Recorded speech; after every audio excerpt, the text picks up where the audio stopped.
if I may now introduce our speaker, Styli, Charalambous.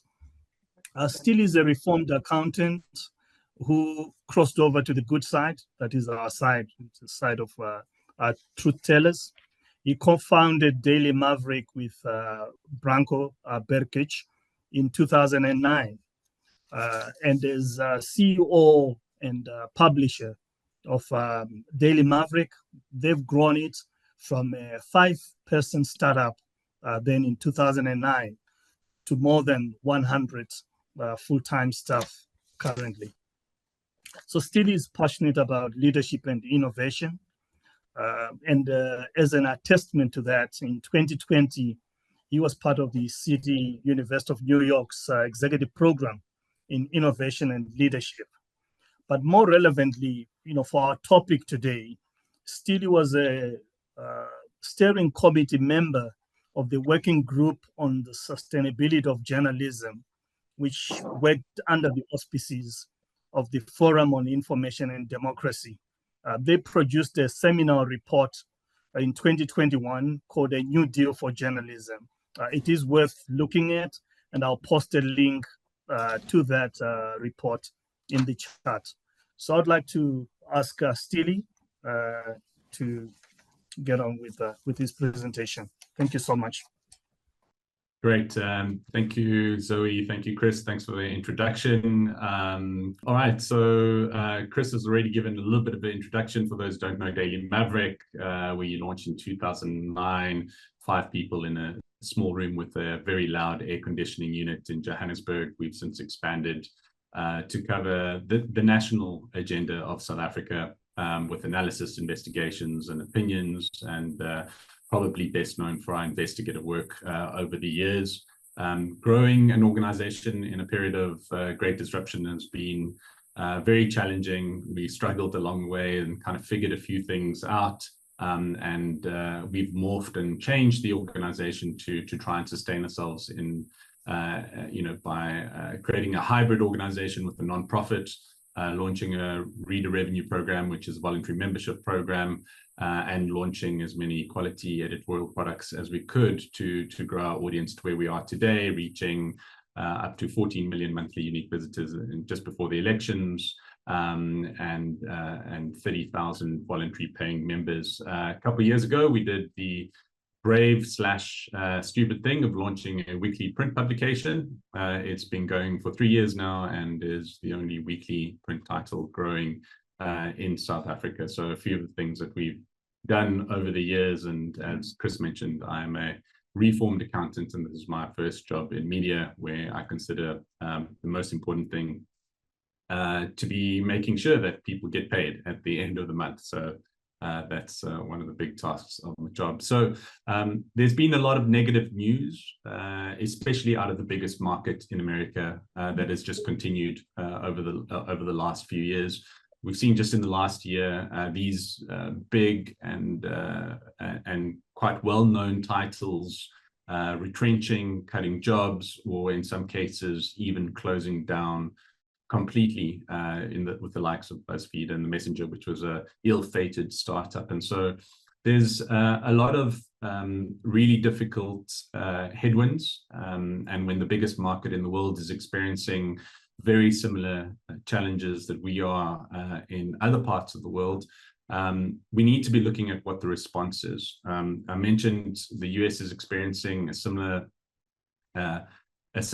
experience in terms of newsroom staff being cut. This is data up until 2019, and you can see that newspaper newsrooms were worse affected than other broadcast newsroom organizations as well. And so, these numbers, 51% dropping between 2008 and 2019, mirror what we have seen in South Africa. And newspaper newsrooms are the ones which have been creating more of the original content that a lot of broadcast newsrooms use, and especially the investigative work that goes and changes society. But questions have been laid at our doorstep of, who is to blame and what is our role and our contributing factor in the decline of news and the support of news alongside digital disruption. And so some critics will lay a lot of the blame at ourselves as an industry, failing to innovate, failing to lead, failing to listen to the needs of the audiences, in and amongst all the other disruption that has happened from the industry, from big tech, from the move to digital advertising, and the rampant, some say, abuse of market dominance in that space as well. So there are quite a few items to consider when we look at where we are today and what we can do to fix it. A few years ago, I was also part of another study group, which was to look at this question of sustainability. What are the factors that influence sustainability in our industry? And then to build a model that organizations could go in and upload their data, and you would then get a score on each of these critical factors and then be given recommendations alongside that. But some interesting insights from this project, which I'll share with you. The first one was this definition of sustainability. What does it mean to be sustainable? And surely it's got to mean more than just being able to pay your bills, right? It's that's obviously the core of sustainability, is having the runway and the profitability to be able to meet our financial obligations.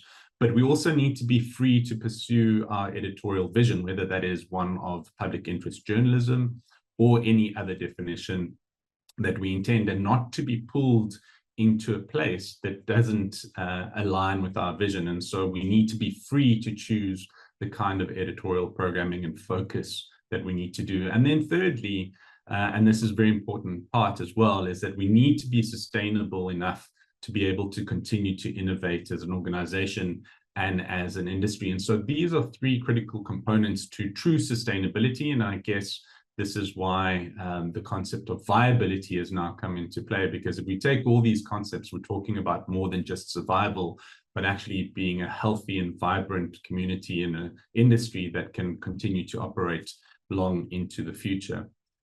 Some of the findings from this, some important findings from this work that we did, and this was obviously done in the time of the pandemic, and the pandemic influence comes up in these reports. But just to highlight some of these is that we found that the big are getting bigger, right? Those with more resources are able to invest in better technology, which means better resources, which means that they are able to create better editorial products, which invites more people to become more loyal and habitual with their offerings. And so this flywheel effect, the large publisher flywheel effect, is certainly in existence, and we've seen that playing out across the world.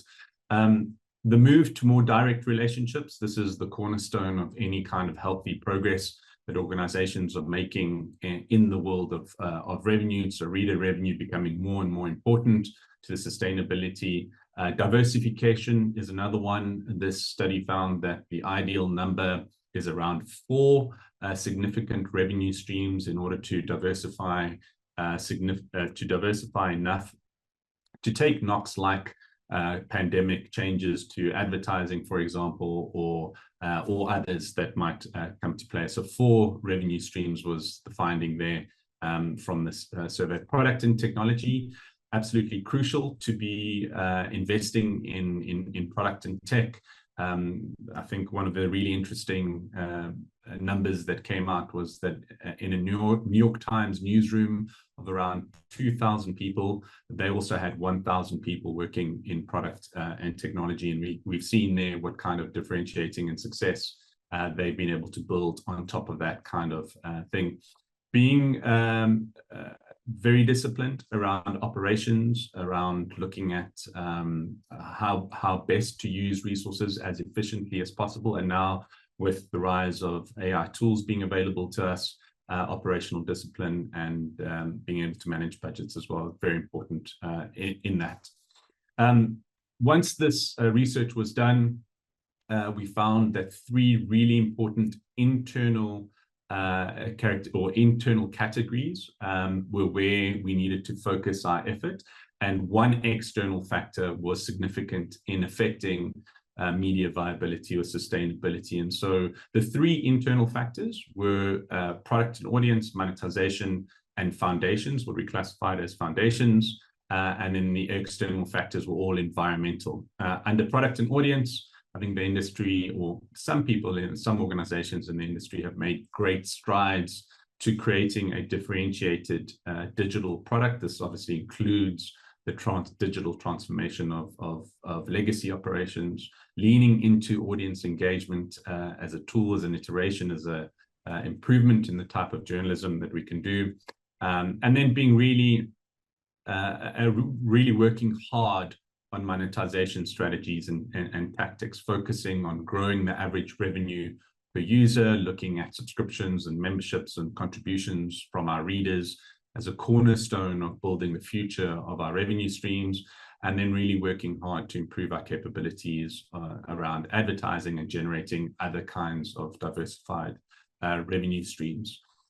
If I had to pick one of these three that is the most overlooked in terms of effort and focus, that would be everything that we see under the foundations, which is really working on the long-term strategic focus of the organization, being more strategic, thinking about foundational things like vision and mission and 5-year plans, for example, planning for those and working out very detailed plans, setting goals, and being able to work towards these kind of foundationally important concepts. And very few organizations, even outside of our industry, spend an appropriate amount of time on those kinds of strategic matters. And I would include leadership development in that, as well as the developing and training of the executives and the management in our organizations. And so underneath that, you also find culture, working hard at defining the kind of culture that we want to have,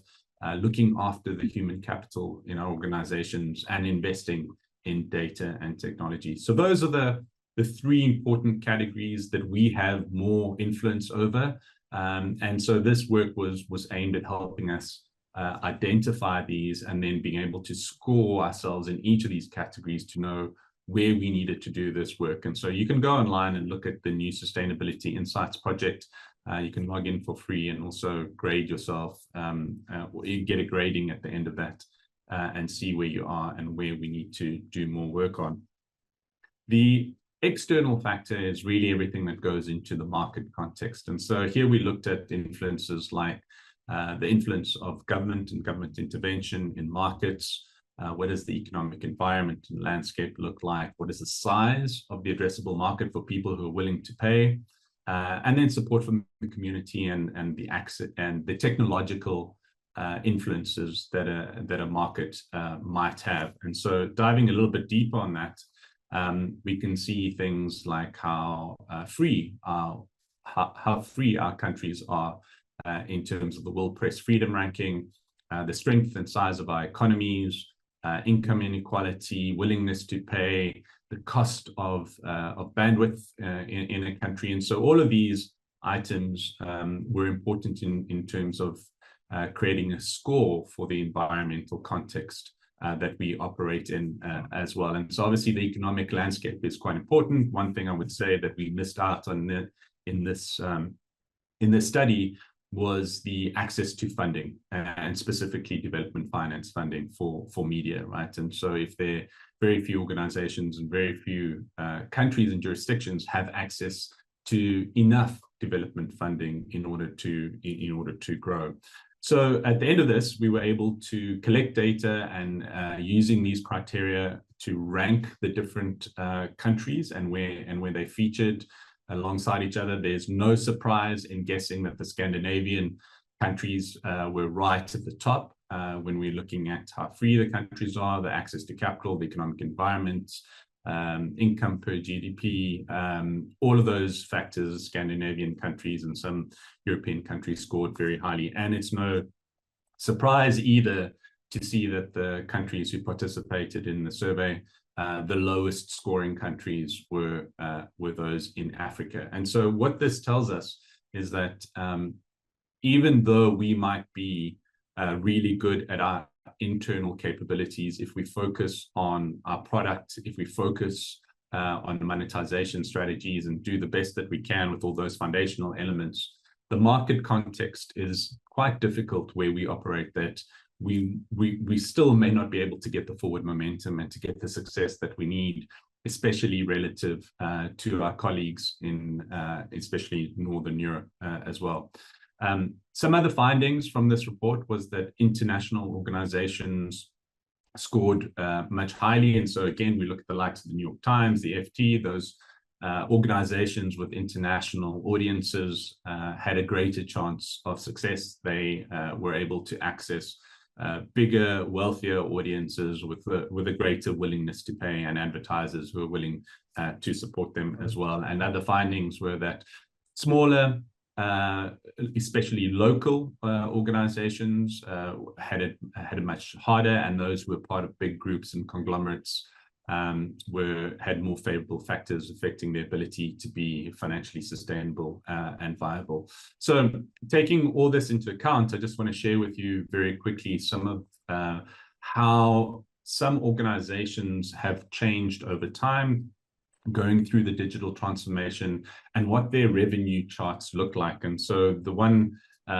publicly listed independent organization is the New York Times. It obviously gets a lot of attention because of its successes and the fact that it is publicly listed and the information is available. So a lot of times we will unfortunately have to look at the New York Times, and because the information is available. And so looking at this chart of a 10-year change from 2013 to 2023, we can see how overall revenue has grown by 55%. An organization that has successfully changed after going through a very tough time. It was around about 2014 when the innovation report, which was one of the most important documents, I think, for our industry, also helped spark a change within the organization. We can also see that digital advertising has doubled in this time. Digital subscriptions is where all the change has happened, right? And so if we're going to model something, if we're going to model a successful future on something, then digital subscriptions, reader revenue are especially important where our future lies. And you can see the decline in print advertising, and actually doing quite well, only to drop 17% in print subscriptions for the New York Times. The other really interesting thing about the New York Times is that it's generating more revenue now with less than half of the staff complement that it had in the early 2000s. And I think a big part of that is obviously because it runs a leaner, more digital operation now, having changed from a print-dominated organization. And so this is that operational discipline. And I guess we can debate about the consequences of the move to digital and the job losses there. But this is just, these are the facts of how they're operating today, and interesting to note. The Financial Times has also seen a significant change in its revenues. In 2007, 65% of its revenue came from print advertising. And if we look at its chart from 2023, 50%, more than 50%, comes from what it calls digital content. The majority of that is made up by global subscriptions, to its revenue part. And you can see how print advertising is still there, but not as significant, and a much more diversified revenue chart than it was back in 2007. This information was shared by News24 at our public hearings to the Competition Commission, and we can see how over time things have changed. Subscriptions are now around 27% of its total revenue, but you can see this decline in advertising and the impact that has had.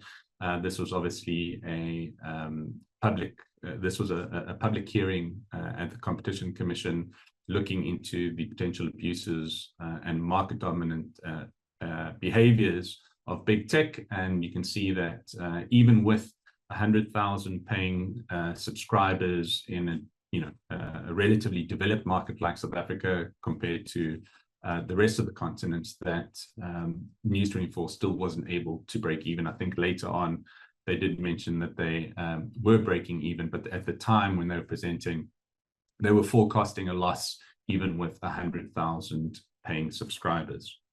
So what does that mean? And so are we experiencing a true market failure, or are we seeing the creative destruction of an industry? Creative destruction, an example of that would be Kodak, for example. As we moved from film to digital photography, an entire industry, and some big brands like Kodak were disrupted. And some might be arguing and saying that our industry is just being disrupted like every other industry, and that whatever comes and replaces us will be better for society. I think the majority of people on this call wouldn't agree with that, and would rather agree with the other side of the argument, which is that we're experiencing a market failure. And the definition of a market failure is one where the economics no longer work to sustain a product or service, but there's still value being created, especially in our context, for society. And although we haven't covered ourselves in glory as an industry in terms of dealing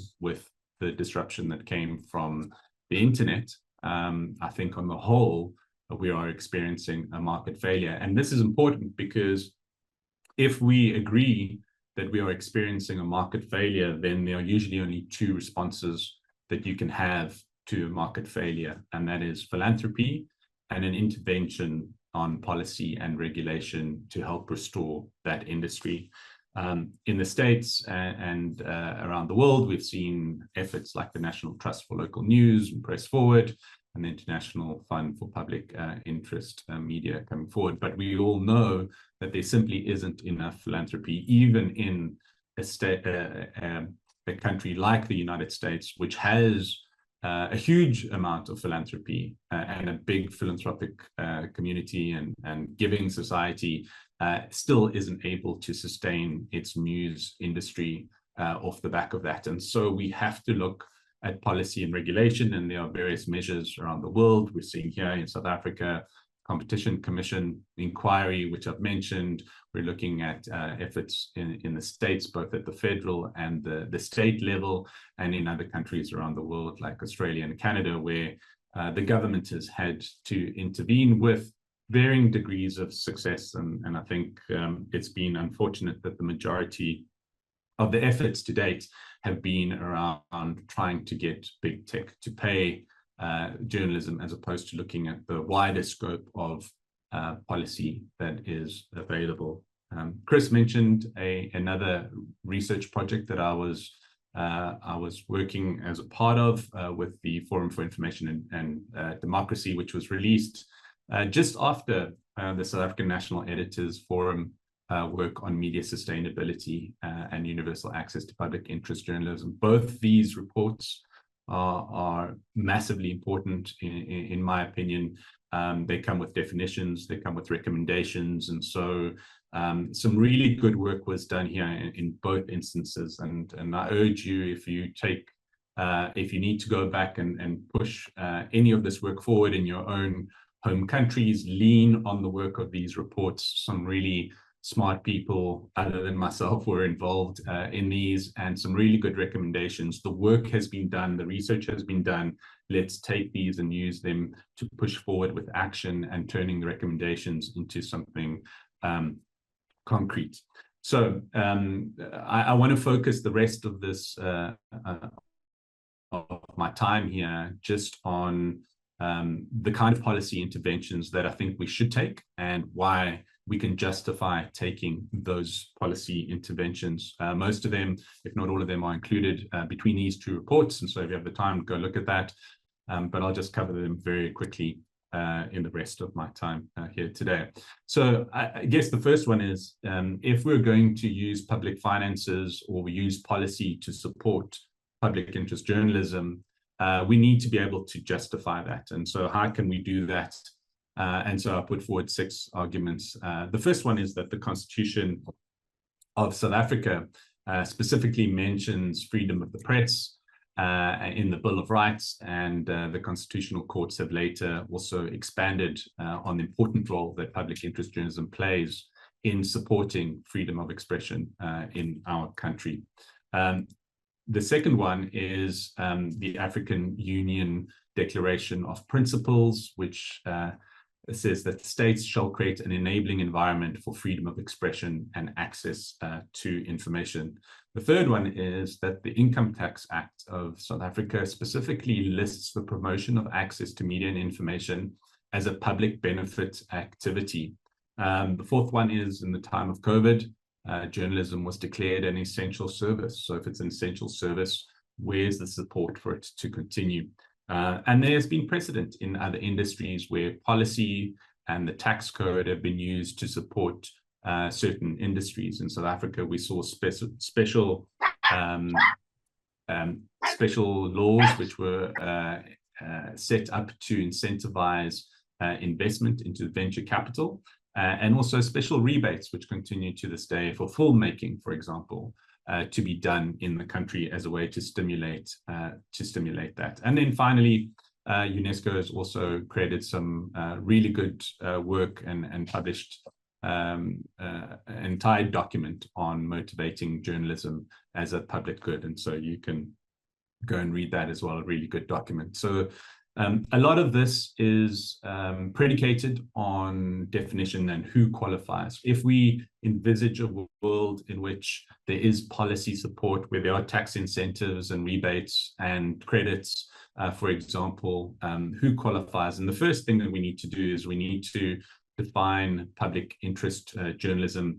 That SANEF report that I alluded to earlier defines public interest journalism as that which is being central to the democratic function and the protection and promotion of the Constitution, including investigative journalism, these three pillars, reporting on public institutions, and local journalism, which also focuses on public interest stories. So if we're going to get all these support measures, one needs to be engaged in public interest journalism.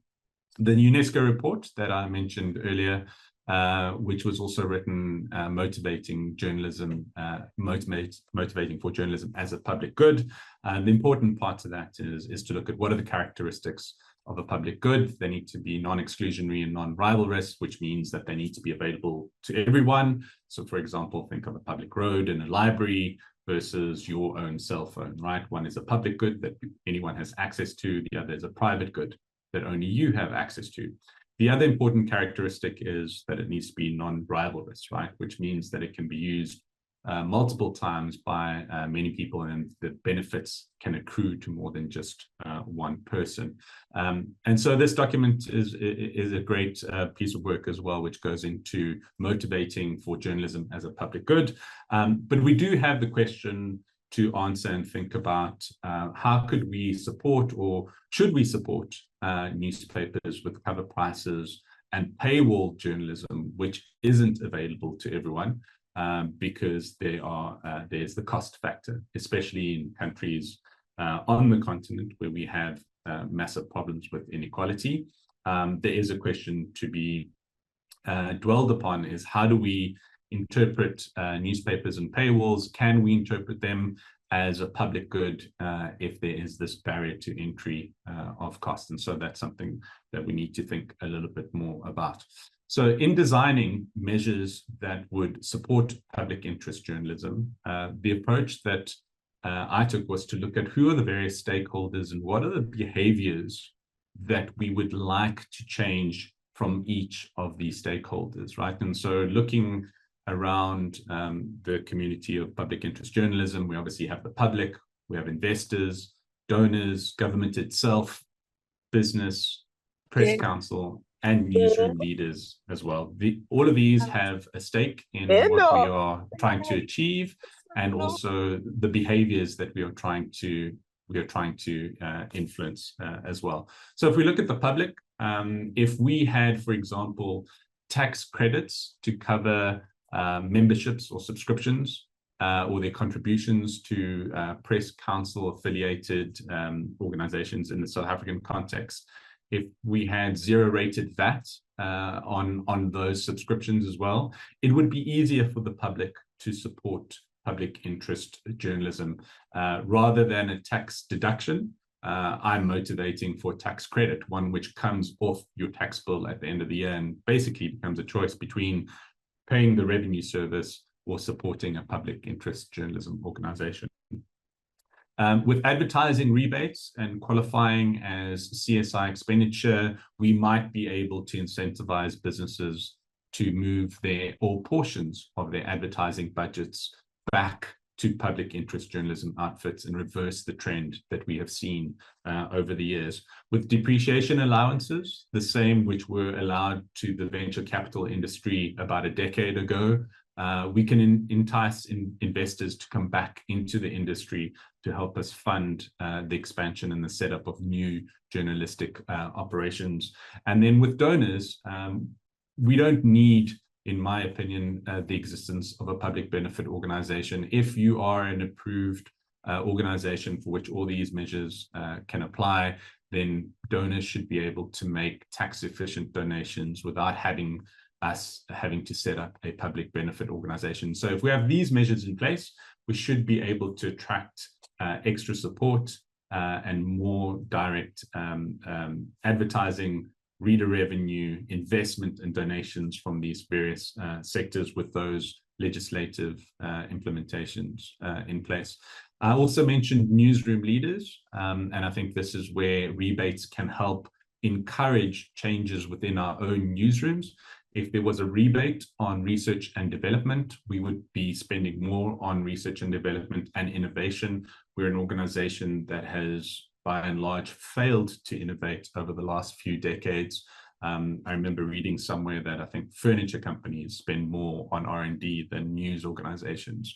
And also, if we had newsroom payroll rebates as well, we could reinvest those rebates into bringing lost people back into the industry, those who have left for whatever reason. And then also rebates on leadership development spend.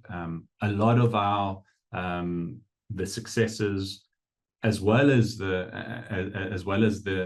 challenges, are influenced and impacted by the quality of our leadership in our industry and in our organizations. And so again, rebates to be able to help us spend on leadership development, to invest in our people, so that we are investing in those foundational qualities that can see us long into the future. And then finally, a bit of a wild card suggestion in some people's eyes, but this has been based on some massive success that the United States has had, compensating whistleblowers a percentage of up to 35% of the assets recovered or the fines imposed from tip-offs. So I can see a situation where we have something like similar to this in a country that has been beset by corruption, where compensation on assets recovered or fines imposed goes to both the investigative journalism organization and the whistleblowers as a form of compensation. This would be an absolute game changer.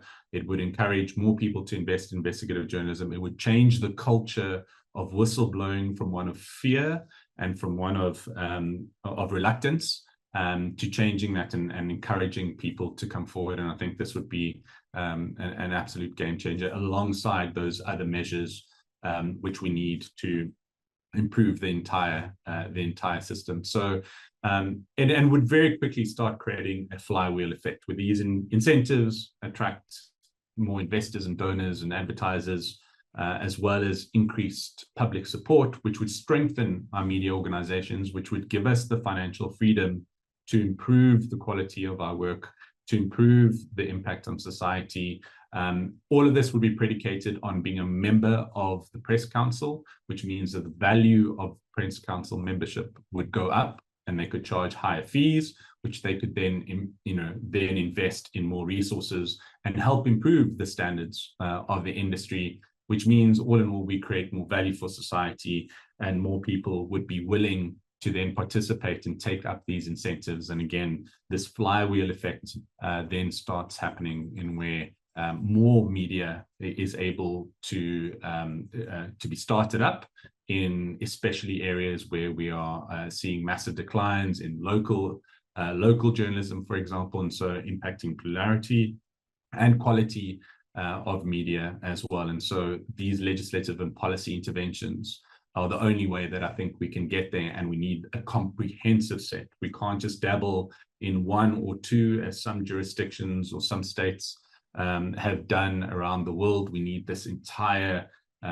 collective of media laws to be able to support the industry. If you'd like to dive deeper on these. I've written extensively on my Medium pages about these. These are the laws, why we need them, what are the motivations for them, and what the impact could be, as well as those research reports that I've mentioned previously, where all of them have been documented. And so with that, I will open up to questions. This is one from Sylvie Bierkes, is that right? Yeah. What have the trends been in Africa in adopting digital media to sustain themselves? What does the digital content include in terms of revenue? And why do news organizations fail to research trends in new media? Besides the issue of time and resources, is there still a need to relay information traditionally where organizations decide what the public to know? Yeah, quite a few things in there. Sylvie, I think, first of all, there is a lack of data in terms of the trends in Africa as we're seeing play out. I think that's, for a couple of reasons. I think we, as an industry, lag our Northern Hemisphere counterparts. There's also a lack of investment into that research, and I think it's harder to get all those trends and to get that information.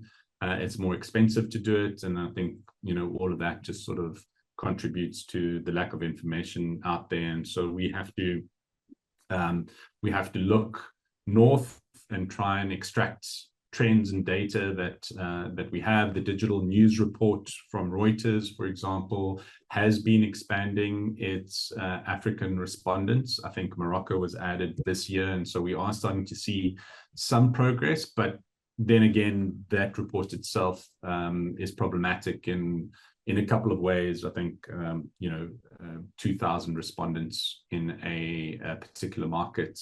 One needs to really understand that there can be issues with having such a small sample size, especially when we're dealing with millions and millions of visitors, for example. So how that sample size is chosen, etc. All of those have impact. But I agree with you that it's been hard to get trend data from the continent.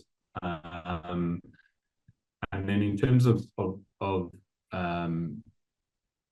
generating revenue from digital content, the majority of news publishers around the world have used paywall models, whether those have been freemium or hard paywall or metered paywall, for example, have been dependent on the organization themselves. A lot of organizations have simply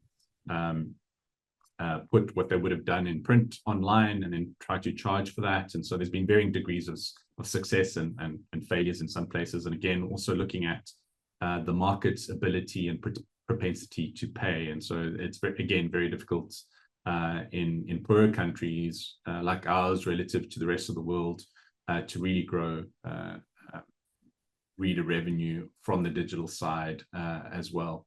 I don't know if I'm misunderstanding the question, but if I am, please jump in and let me know. And then the last part is really, why do we fail to learn from the research trends? Or part of it is time and resources. I think if you're managing a declining operation, if you're having to retrench people, if you're worried about the next where the next paycheck is going to come from, then often the short term gets prioritized. And that's why when I was talking about the one category of internal stuff that gets overlooked is the foundations of news organizations. With such massive pressures on the short term, it's very hard to focus on the long term when you're managing things like retrenchments and cutting of newsroom staff and cutting of products, for example.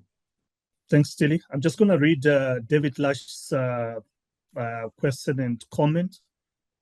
It says, many thanks, Styli. If you could ask for one policy change, what would it be? And what interest would policymakers have in approving and implementing this policy? You outline a lot of worthy, principled, idealistic, and constitutional reasons for enabling policy, but there's usually a tension between our journalists and publishers' relationship with policymakers, because our journalism tries to hold policymakers accountable. As a result, policymakers are usually reluctant to approve policies that benefit public interest media. If we want enabling policy change, we presumably need to find common interests with policymakers. Over to you.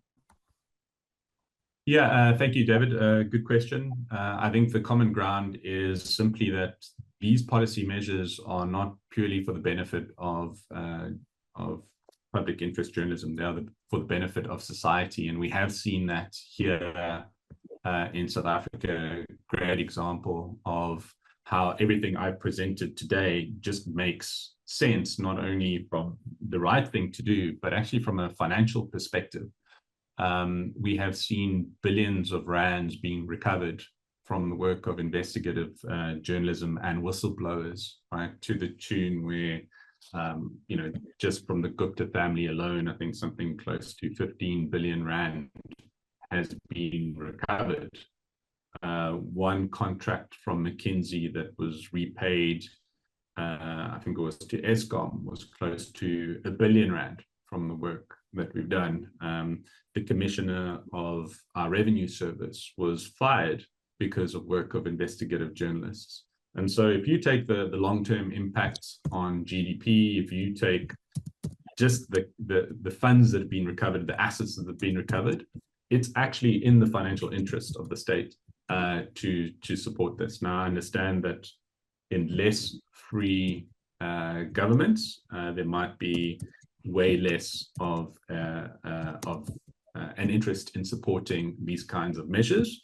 But in those jurisdictions where we can, we should pursue these, right? Because if we start somewhere, if we get one place that can implement these, if we can then get others to copy and paste into other jurisdictions where it is possible, then over time, it might become the benchmark, it might become the norm. And if I could choose just one, it would be the compensation of assets from the work of investigative journalists and whistleblowers. I think that one would change the game overnight, and it would make people want to invest in investigative journalism, and it would make whistleblowers want to come forward. And I think those are two massively important ones. But I do believe that the collective, it needs to be done as a package, and it needs to be presented as a package. And it's a great opportunity for South Africa or Africa to take these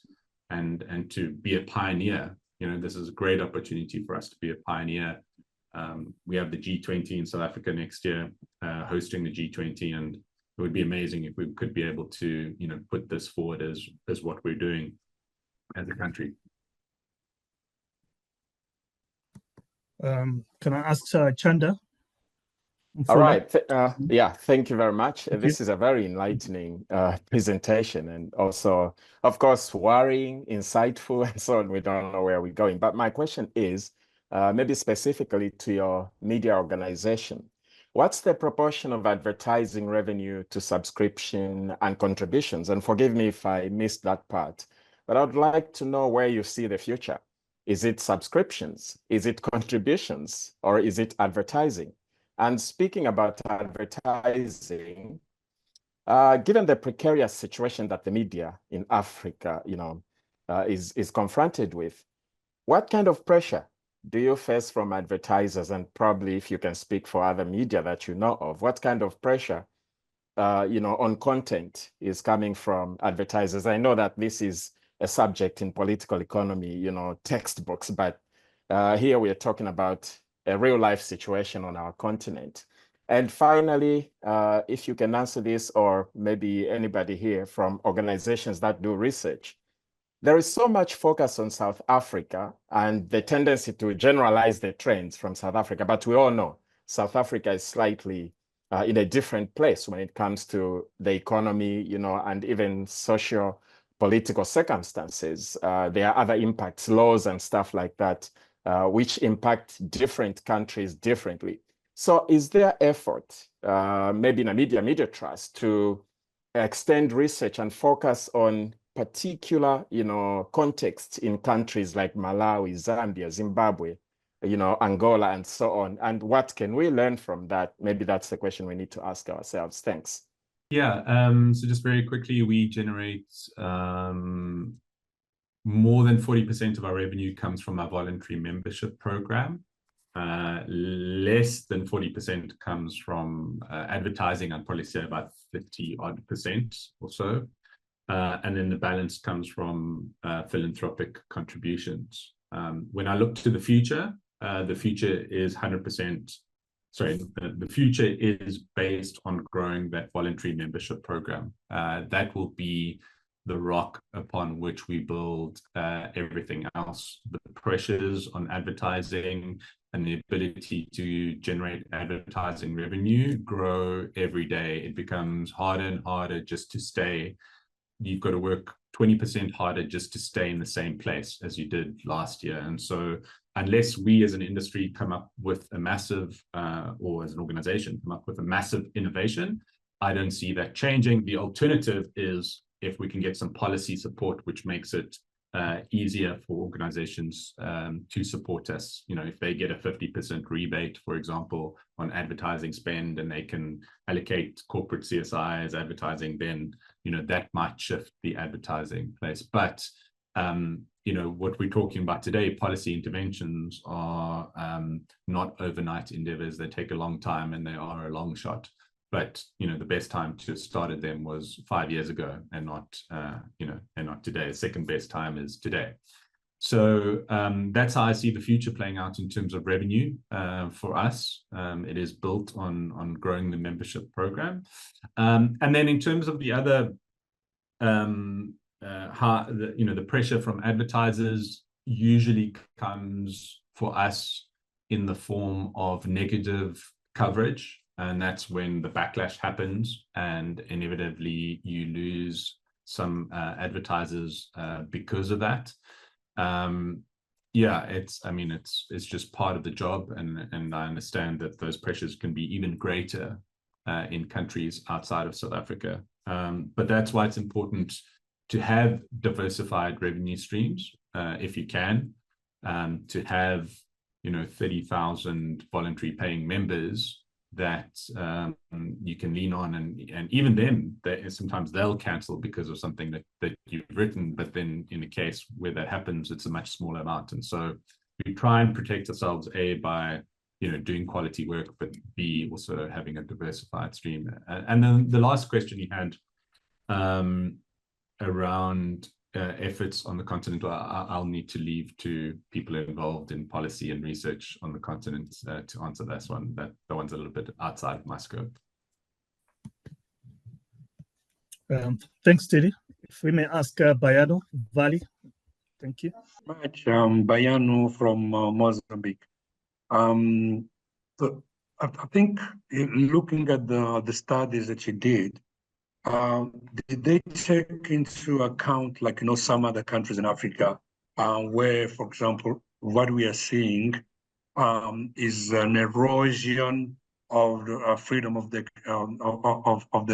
press, where governments are becoming more and more authoritarian, and where the political environment for the media is particularly hard.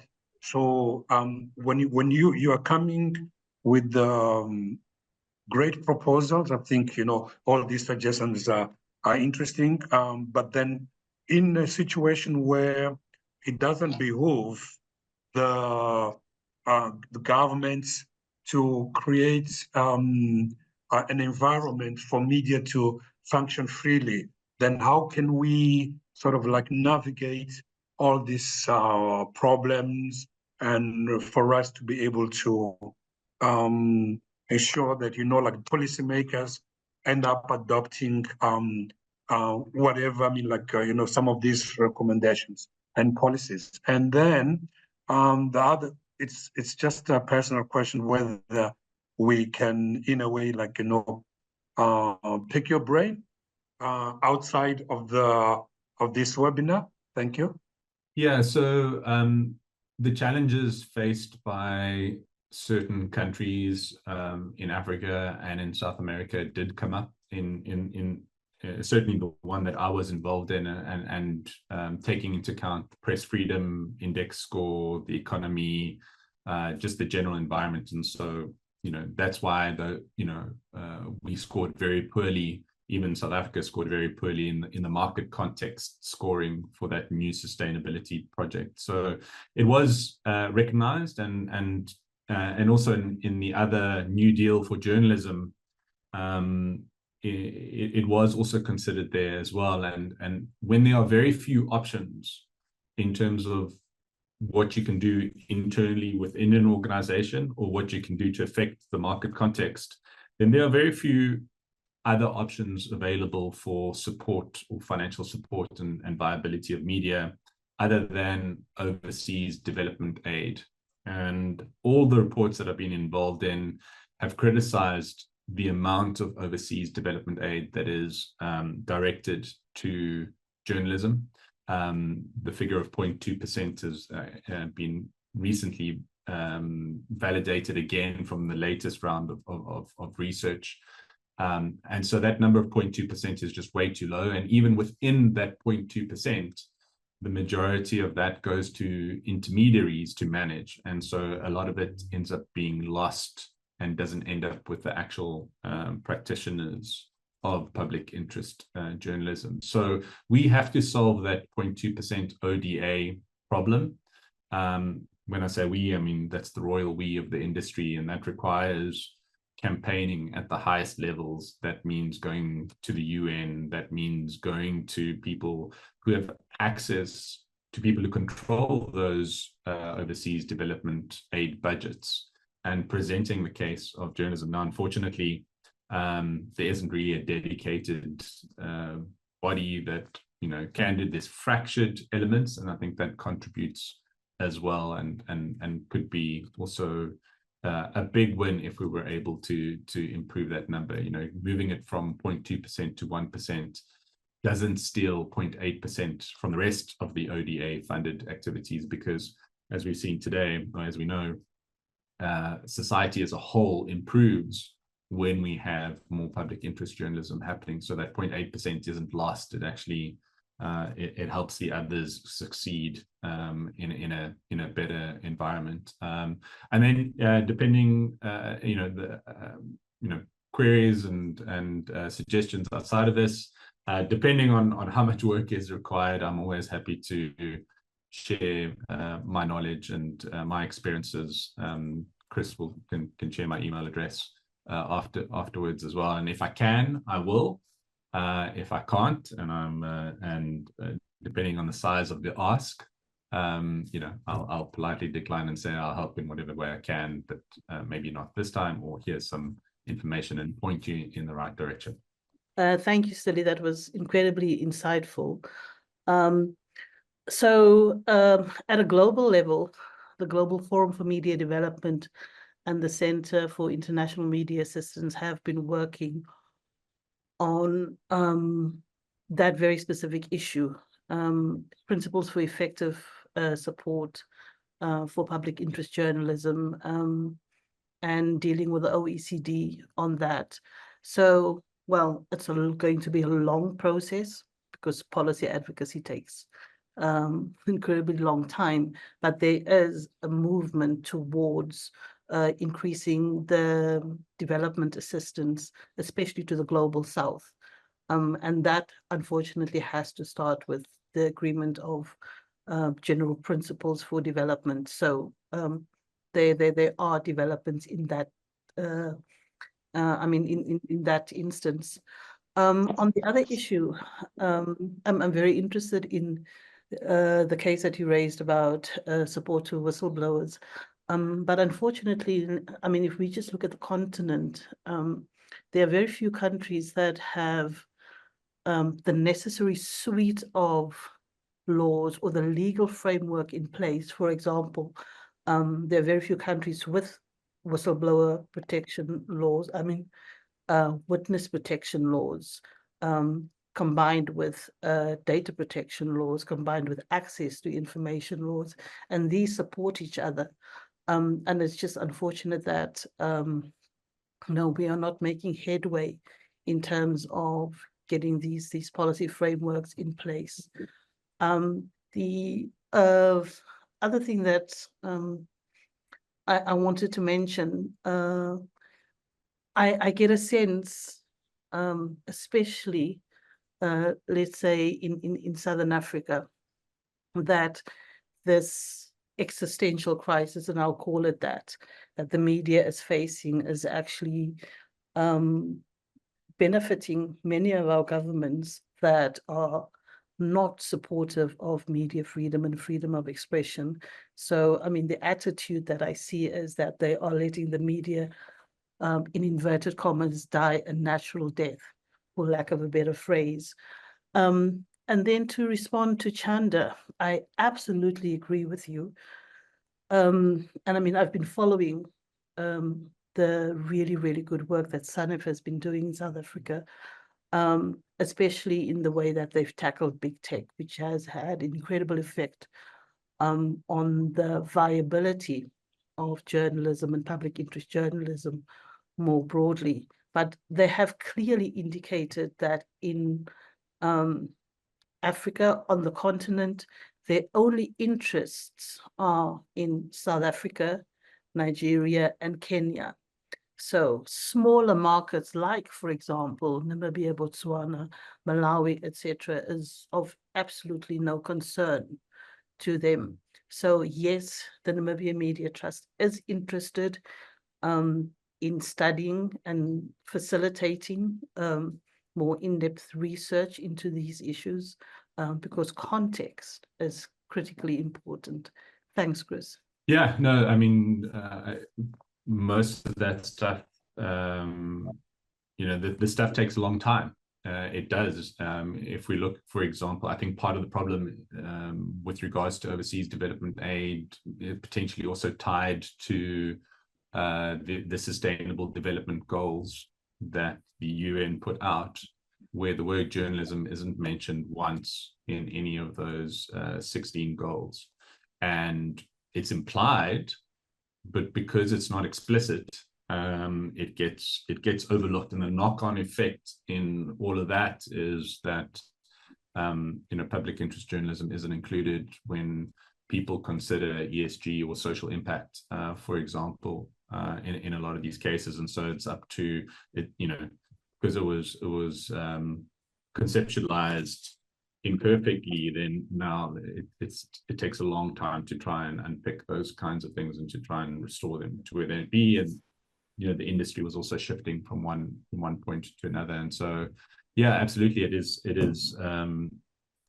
a long game, but we've got to, you know, have to start somewhere. And it is also especially difficult for our colleagues on the continent to make these work. But hopefully, you know, we can, in those markets where we can make some policy progress, then we should push as hard as we can, because if there's one, then that can inspire the next one, and that can inspire the next one, and that can inspire the next one. And so, and we can also run whistleblower compensation independent of whistleblower protection. Ideally, you would have both. But there might even be, you know, there might be circumstances where compensation can then lead to, you know, personal protection. And so I don't think we need to wait for one over the other. Ideally, we would have both, but yeah, there's very few. I mean, even South Africa doesn't have particularly good whistleblower protection at all, and we are looking at updating the law around that. But in the meantime, let's at least compensate people who take such massive risks, and let's use that funding. And if we, as an investigative journalism outfit, can also get funding from that, then we can maybe be able to help with protection when needed, or contribute to funds that do help whistleblowers as well. So there's lots of benefits to being able to have the financial resources to be able to do that. And so, you know, the message is that we just, you know, we have to push as hard as we can in South Africa. I think we have a golden opportunity now with a government of national unity, with the G20, with efforts that have been going on for a while to look at, you know, what we need to do to sustain the industry. And I think I think we really do have a real opportunity here to get something over the line, and we should, press as hard as we can. And if we can, then use that as a platform, then other countries and our neighbors can point and go, hey, look at what's happening in South Africa, right? And so the pressure then builds up over time, and maybe one day there's a regime change in these countries, and maybe, or someone wants to run on an anti-corruption ticket in the next elections, and they can go, let's just, copy and paste. And so that's what I see our job being here, is to push forward as hard as we can with as broad a collection of supportive policy measures, with a business case that they can't be argued against, and then use that to help inspire others, and get creative about solving some of these problems. Because if we just carry on trying to do what we're doing now, then we're not going to get a different result, and we're just going to be managing a slow death, or in some cases a faster death. So we've got to push forward. Thanks for that, Styli. I'm just going to read out a question from Malebo. Then I'll ask Dimitri to come in after you have responded to Malebo. Then I'll also ask Jeannie Mujati to talk about an innovation program that they're running in Zimbabwe, which could be of benefit to both Bayano, Mozambique, and Chanda in Zambia. This is more at an internal level of the organization, so it could be an experience that we could share on this platform. But if I can quickly read Malebo's question. Malebo says, with commercial mainstream media houses struggling for financially for reasons advanced, how bleak is the future for community media, which have got all sorts of survival challenges, including dwindling contributions and sponsorship? Styli. Yeah, it's really tough, and that's why we have to change. Something big has to change, and for me, it has to be policy intervention. We've talked about the market failure that we're experiencing, and as I said, there's only two responses to a market failure, and that is philanthropy, which we know there isn't enough of, or policy interventions. And so that's why I'm spending so much of my time trying to support and to push forward this effort, because I see it as the biggest impact that we can make, and possibly the only one which can change the market environment now. And local and community journalism are one of the most hardest affected and impacted subsets of our industry, and we're seeing this not only here in South Africa, we're not seeing this not only on the continent, but we're seeing this in even the US, right? The rate of local publications that are closing down, community publications that are closing down, is, it's like every day there's a new one that's closing down. And so the world is starting to wake up to this idea that the only thing that we have left is to adjust our policies and our frameworks and to make it more supportive. I only hope that we can get that done in time to be able to support the many, many newsrooms that need it. Thank you very much, Chris, and thank you, Styli, for a really great presentation. I was wondering about the sustainability of public service media.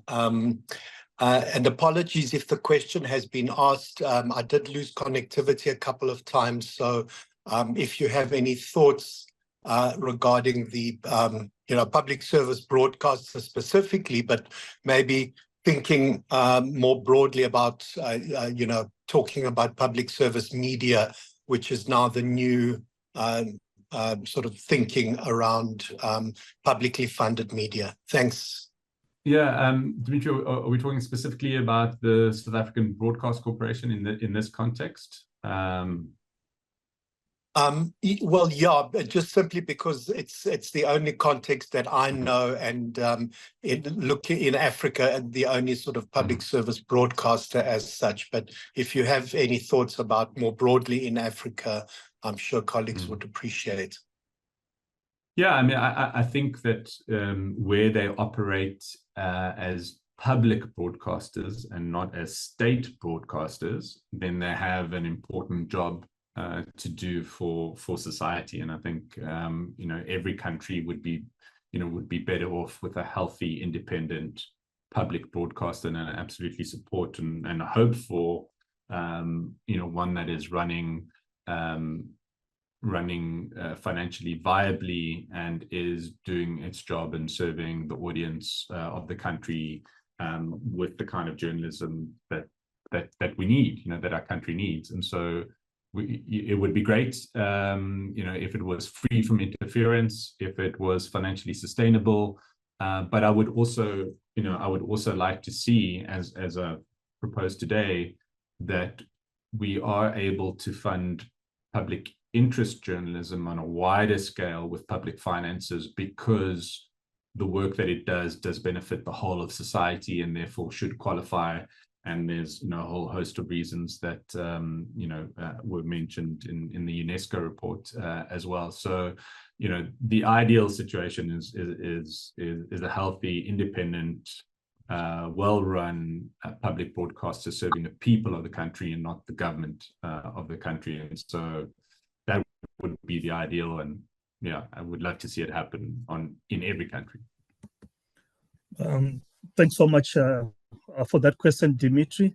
I think it is a controversial one that's in other places.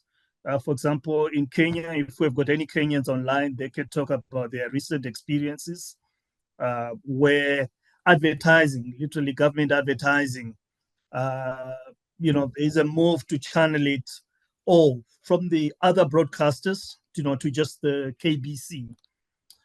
And then in terms of advertising in newspapers, that has been channeled through one newspaper. And so the Kenya Lawyers Society has taken government, to court, on that. So around KBC in Kenya, I think there are some discussions that are happening there, but it is quite controversial, in that context. But I would like to ask Styli to ask Jean Mujati, who has been running a program together with the International Media Support. She's with an entity called FOIO, to talk just briefly about that media innovation program in Zimbabwe for the benefit of some colleagues here. Jean, sorry to put you on the spot. No, it's okay. Thank you, Chris. And thank you, Styli, for a very engaging presentation.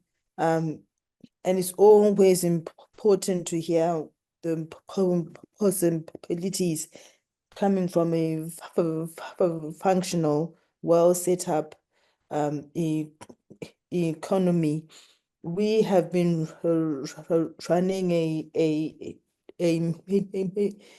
a very small scale media viability project in Zimbabwe. We chose 6 mid-tier startups.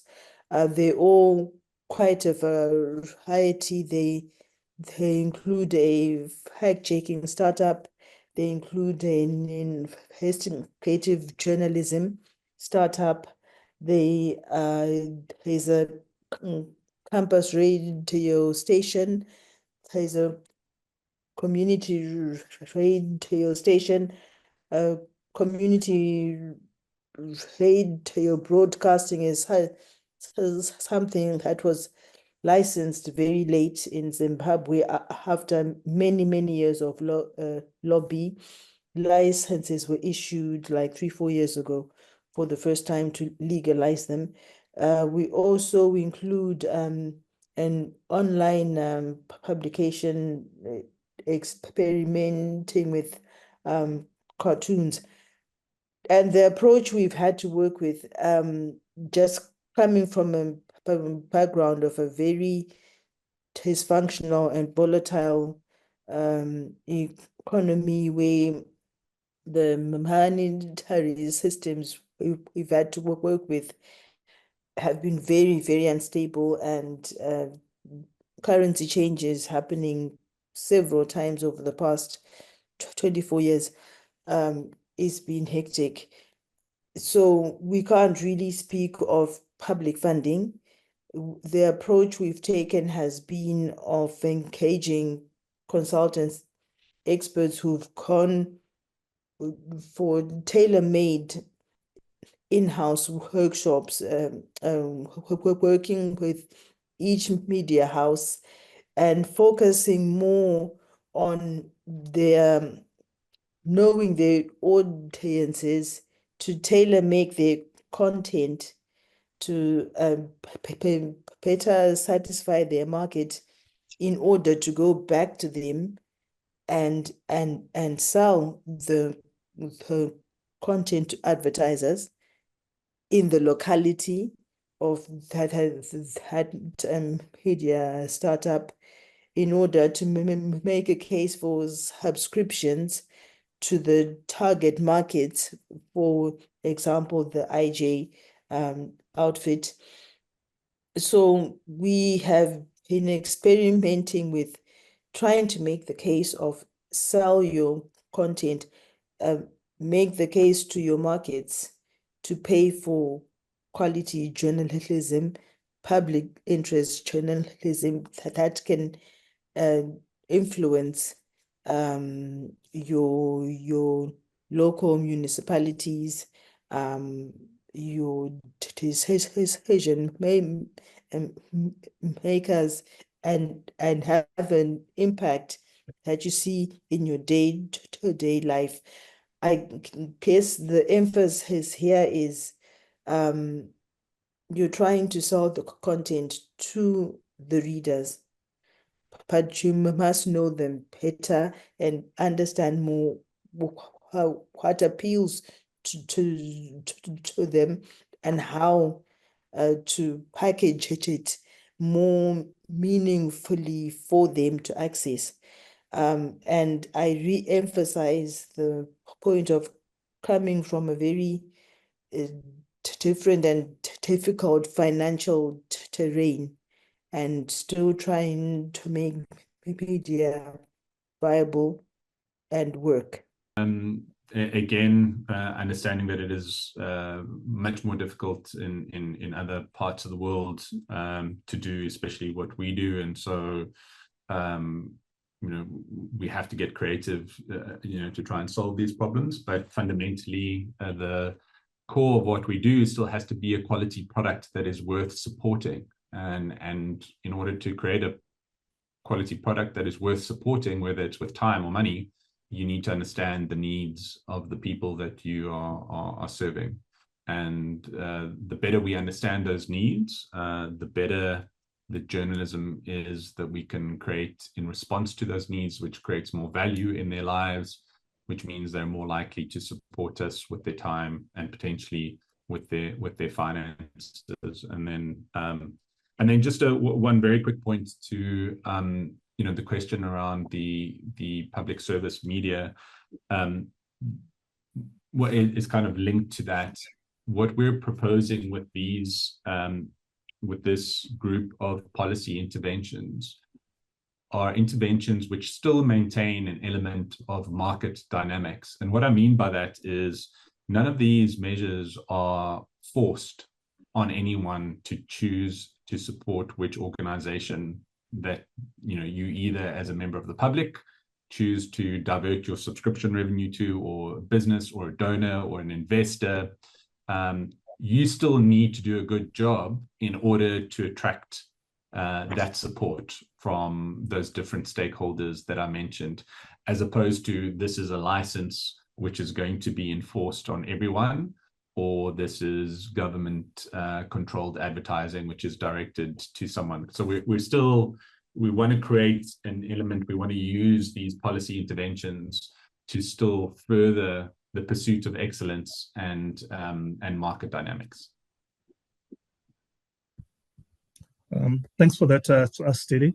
I just want to bring in Isaac quickly, maybe 3 minutes, max, to talk about some of the efforts that they are doing with Association of Independent Publishers. This would be in response to Malebo's question around community media and small media. So Styli referred earlier on to the document that we published in, I think it was around 2020, about a whole range of possible viability interventions. And when we considered that, apart from other issues that we pursued, like a journalism fund, tackling big tech and so on, we thought that support for community media would be the most urgent because of the important role that they play in the broader media ecosystem. And when we say support, we're talking about trying to assist community media to create digital futures for them. Because in South Africa, at least, a very small percentage of community media are actually really trying to reach online audiences. And those who do that do it mainly via social media platforms, which is really not the ideal. The community media digitization drive, where we focus on an initial batch of around 15 community print and broadcast media and worked with them in terms of strategy, systems, digital distribution systems, and essentially assisted them to transform from a traditional media outlet to creating a variety of digital distribution options. In most cases, it's not yet feasible in South Africa to just go digital for community media, but if they can exploit both traditional and online audiences, they may be able to find ways to sustain their online services. If anyone want to read more about it, just Google SANEF community media support services. I can't put the link in now, but you will find that. I also just want to add one thing around digitization of community media around the continent. In South Africa, online access is above 70%. In average across the continent, it's closer to around 50%. So in the declaration that Styli spoke about earlier on freedom of expression, access to information, there are two key issues that I think we should take hands and do advocacy around. One of them is the right to citizens to access credible content, news in the public interest, in other words. The other one is an obligation on states to provide universal internet access. And if one tried to promote both of those and get the states to commit to both universal internet access and access to credible media, then we can create an environment within which it will be easier for digital media to be viable. Thank you. Thank you so much, Isaac. The very last question comes from the Secretary General for Southern Africa Editors Forum, Elizabeth Mule. Her question, to just paraphrase it, Styli, says, there are many corporates in Southern Africa who operate, like whether they are ShopRite, Edgar's, the banks. Should they not, what's their appetite in terms of supporting public interest media? And if the media does invite them to support, does that constitute media capture? They should, but they don't. Or they certainly don't do enough of it. And the reason is short-term thinking. They are focused on short-term results and not the long term, right? I don't think there's a business certainly not in this country, that hasn't significantly benefited from the work of the free press, from the work of whistleblowers. I mean, when I say significant, I'm talking 20 to 30% of the value of their businesses are have been saved because of the work of the independent media. But it takes someone who has a big outlook or a much longer term outlook and realizes the big picture stuff. The problem is the people in control of advertising budgets, for example, there isn't a KPI for, you know, help save a country or help save GDP from a 20% crash. Unfortunately, that doesn't exist. And so those discussions can only be had with the most senior executives in the organizations, and sometimes that it is difficult to do. I don't think it leads to media capture. I think media capture happens when you allow your newsroom to be compromised in whatever way. We take advertising all the time, and we ask people to support us all the time. So I have no problem asking for it. I just have to trust in the culture and controls of the newsroom to do its job. So yeah, I do think business gets a free ride or close to a free ride on a lot of the work that we all do here collectively. And that was one of the big reasons that we did our April shutdown, because we were so frustrated by how few business leaders made that connection between the state of the economy and the work of independent media. And it was really frustrating to the extent that we shut down for a day to go hopefully get across, like, this is potentially what is on the cards, like a blackout for the industry, right? And so what does that look like? And to really try and get people to think about what that could mean for them. Styli, thank you so much. We're just a minute over our allocated time. Want to thank you so much, for this webinar with you. I'd like to ask Zoe to just make some closing remarks. Thank you, Chris. Real warm thank you, appreciation, gratitude to Styli for your time and your expertise. I think this was incredibly helpful.